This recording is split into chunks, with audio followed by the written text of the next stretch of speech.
The National Center for Environmental Information has released its global climate report, stating that this past July of 2017 has been the hottest, on average, recorded ever in the past 138 years of recording. This just goes to show that climate change and its effects are not just felt by one particular nation, by any particular people, but rather everyone in general, and it is something that we all have to work towards to make better. This is exactly the topic of the New York Times editorial entitled "California Shows How States Can Lead on Climate Change," featured in the New York Times on July 24, 2017. However, I believe that the New York Times editorial fails to fully describe the complicated and drastic effects a cap-and-trade program, like they're arguing for, might have on a multitude of places, while they overstate the negative effects that Mr. Trump has had, which weakens their argument. Today I will describe to you the weaknesses of this editorial, including, first, how they forget to mention the extensive nature of current climate change initiatives and the effects of implementing just one in any region, regardless of effect, cost, or purpose. I will then show you how the evidence that this editorial provides is not only weak, but too broad to ever amount or to ever support any kind of claim. And third, I will point out numerous times this editorial debases itself by making this climate change topic into a political feud with President Trump. The editorial states the legislation of the cap-and-trade program is not perfect, but its benefits far outweigh its costs, and the country is better off for having it. However, they don't ever mention what these costs are, how they are created, and in any way we can mitigate them. In fact, they so quickly move on. I was inspired to do some background research, and I found out, as James Bushnell of the California Energy Conservation writes, the potential benefits of cap and trade will therefore be limited and could very well be outweighed by the risks in terms of delaying a federal system. Among other cautionary tales, like Juliet Howland, author for UCLA Journal of Environmental Law and Policy, she states that California should consider adopting regulations that would set standards for the cap and trade markets rather than us having to, or other states following California's current role in cap and trade program.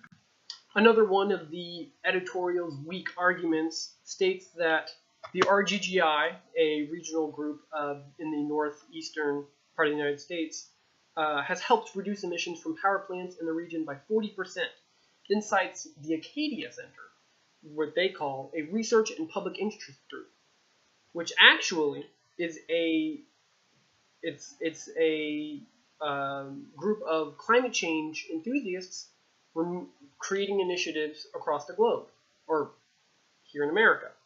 This wasn't a neutral support. This wasn't anyone who, this is someone who has ties to the current topic and who would be doing the research to benefit their own gains rather than laying research foundation for other people. This goes hand in hand with their lack of focused evidence in actual cap and trade initiatives and their effects and their implementation strategies. It just goes to show how the article doesn't like to give strong evidence. They like to make value claims and then run wild with accusations against President Trump, which leads me to my third point, that four times throughout the article, they mention Mr. Trump in ways like stating that this is a sign that Mr. Trump may be going one way, but America is going another, or mentioning offhandedly the lack of good leadership in the White House. And it debases the argument. It makes the argument weaker by creating it by leading it into a political realm, a political topic, rather than having it be one focused on climate change, focused on how other states can take some of California's good ideas towards cap and trade programs and implementing it into their own. Finally, this article lacks enough detail in its evidence to accurately support their main point in all its complicatedness, and debases itself when instead of providing evidence, they rely on making political statements against everyone's favorite, President Trump. Now, I've showed this by mentioning some clear lapses and criticisms in California's cap and trade programs, and how, in particular, they don't show any evidence of the drastic effects that implementing a cap and trade program might have on outside cap and trade programs across the states, and especially federally created ones. It in fact derails the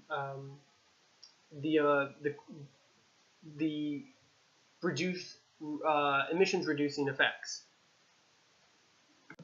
I then provided evidence showing how the support that they used wasn't accurate in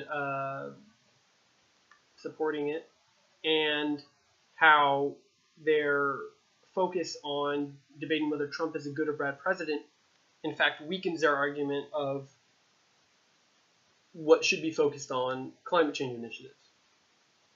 Climate change is definitely an issue that cannot be solved just by following one state's lead. It's definitely an issue that takes step-by-step actions that maybe don't consider the full realm of the problem, but takes it in chunks, which what I do believe California is excelling at within their cap and trade program.